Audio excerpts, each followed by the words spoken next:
Bonjour et merci de recevoir le pain de Vichou. Tout en pleurs, Marie-Madeleine est au dehors du tombeau de Jésus. Elle est enfermée dans ses larmes et on peut comprendre sa peine. Elle cherche désespérément le corps de son maître, cet homme qui lui a fait goûter la miséricorde et l'amour de Dieu. Marie-Madeleine est encore tournée vers le passé. Elle n'est pas encore dans la nouveauté de la résurrection.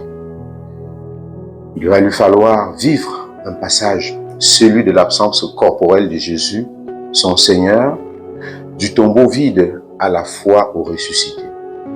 Au cœur de sa peine, Marie-Madeleine n'est pas abandonnée.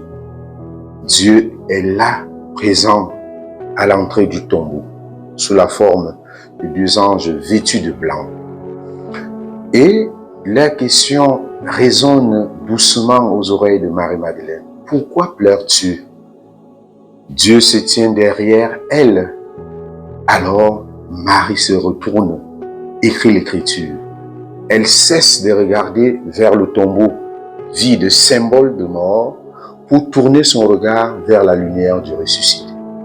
Et c'est là qu'elle aperçoit Jésus vivant, qu'elle prend pour le jardinier du cimetière, et qui, avec tendresse, lui demande « Femme, pourquoi pleures-tu?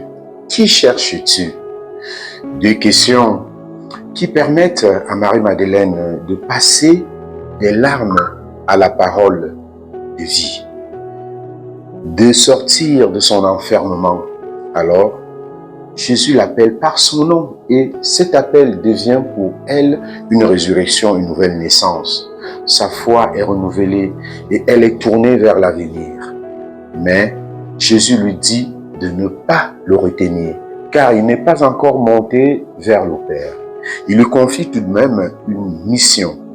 Va trouver mes frères pour leur annoncer, pour leur dire que je monte vers mon Père et votre Père, vers mon Dieu et votre Dieu. Marie-Madeleine s'en va donc annoncer aux disciples « J'ai vu le Seigneur » et elle raconte ce qu'il lui avait dit. Marie-Madeleine est en autre image.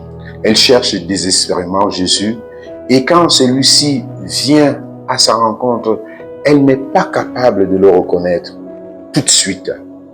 La question « Qui cherches-tu » c'est pour ouvrir les yeux de la foi à Marie-Madeleine. C'est pour nous ouvrir les yeux. Car rien n'est invisible pour les yeux de la foi. Dans notre vie, nous cherchons souvent à rencontrer Jésus. Mais quand il se présente, avons-nous la grâce de le reconnaître? Et quand on l'a reconnu, avons-nous le courage d'aller témoigner? Oui, frères et sœurs bien-aimés, la résurrection nous met en mouvement et nous appelle à vivre concrètement cette réalité de la résurrection en pouvant la dire à travers nos vies et nos petites paroles. Que cette journée nous soit une journée de témoignage de notre foi, une journée où nous sommes capables de dire le Christ est ressuscité à travers ce que nous vivons et ce que nous disons. Bonne journée à tous et à chacun.